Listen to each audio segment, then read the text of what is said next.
Assalamualaikum warahmatullahi wabarakatuh. Halo semuanya, perkenalkan nama saya Alia Najda Pratiwi Iskandar Udin. Saya merupakan mahasiswi dari program studi biologi semester 1 dari kelas A.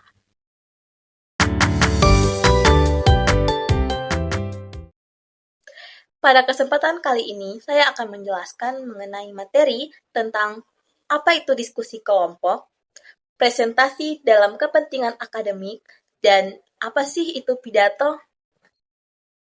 Jadi, diskusi kelompok merupakan suatu cara untuk memecahkan masalah dalam proses berpikir kelompok.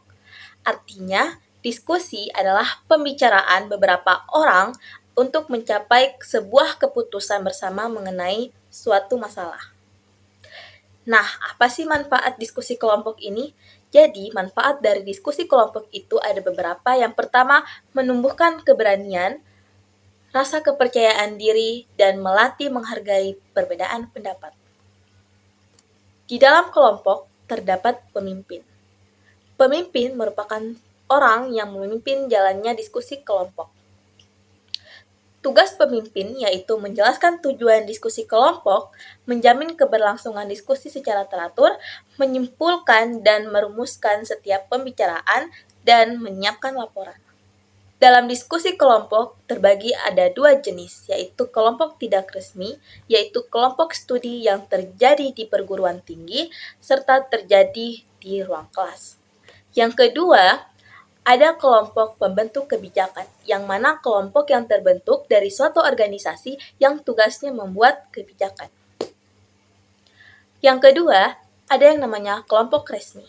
Dalam kelompok resmi itu ada namanya konferensi.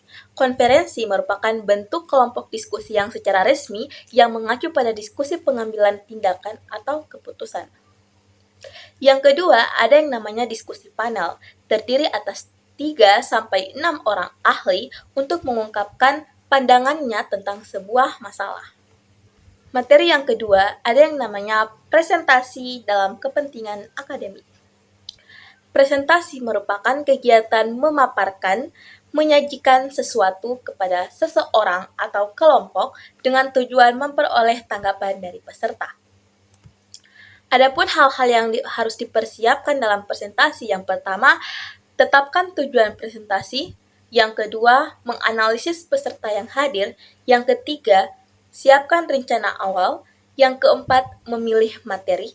Yang kelima, menyusun presentasi. Yang keenam, persiapan terakhir yaitu gladi atau melakukan pelatihan. Untuk melakukan presentasi, ada beberapa yang harus dimiliki sebagai seseorang yang melakukan presentasi atau presenter. Yang pertama, keterampilan fisik. Yang kedua, keterampilan menggunakan suara. Yang ketiga, keterampilan menggunakan bahasa tubuh. Bagaimana cara menanggapi peserta dalam bertanya ketika sedang melakukan presentasi?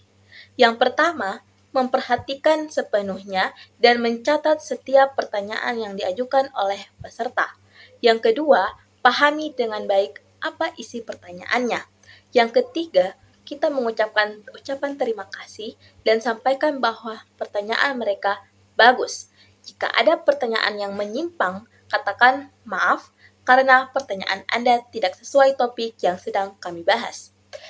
Yang keempat, jika ada pertanyaan yang selalu diajak debat dalam satu pokok sebagai usaha untuk memojokkan pembicara, maka jawablah dengan sopan dan bijaksana.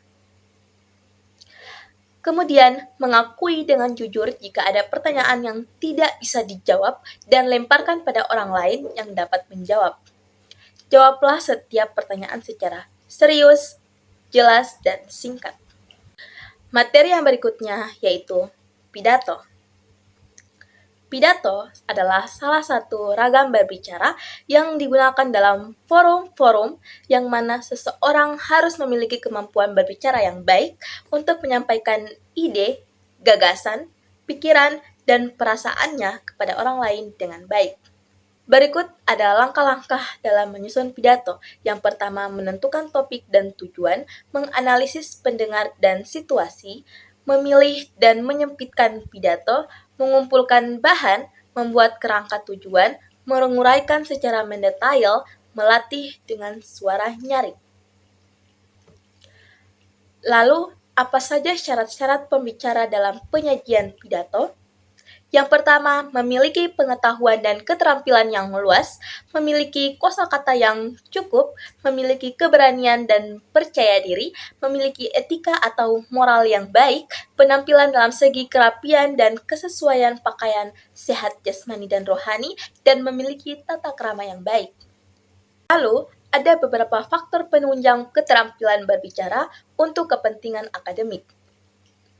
Faktor segmental atau bahasa, yaitu kemampuan pembicara menyampaikan ide atau gagasan secara lancar dan teratur dengan menggunakan bahasa Indonesia yang efektif, komunikatif, baik, dan benar. Hal-hal yang harus diperhatikan yaitu berbicara dengan diksi yang jelas, berbicara dengan struktur kalimat yang tepat dan teratur, berbicara dengan gaya bahasa dan penalaran logis dan sistematis, berbicara dengan gaya bahasa klimaks untuk menciptakan suasana yang tegang dan rasa ingin tahu, berbicara dengan redundasi dan humoritas. Yang kedua ada faktor suprasegmental atau non-kebahasaan. Kemampuan pembicara untuk menyampaikan ide atau gagasan dengan memperhatikan faktor-faktor sebagai berikut. Yang pertama ada intonasi, gerak-gerik mimik wajah, pelafalan, pitch, pandangan mata, kelancaran, penguasaan materi, dan sebagainya. Dapat disimpulkan bahwa diskusi kelompok dan presentasi adalah komunikasi dua arah, yaitu melakukan sesi tanya-jawab. Sedangkan pidato adalah komunikasi satu arah, yaitu tidak melakukan sesi tanya-jawab. Sekian pemaparan materi dari saya. Kurang dan lebihnya saya memohon maaf apabila ada kata-kata yang menyinggung dan kata-kata yang kurang baik. Saya dari lubuk hati yang paling dalam meminta maaf. Akhirul kalam, wabillahi taufiq wal hidayah. Wassalamualaikum warahmatullahi wabarakatuh.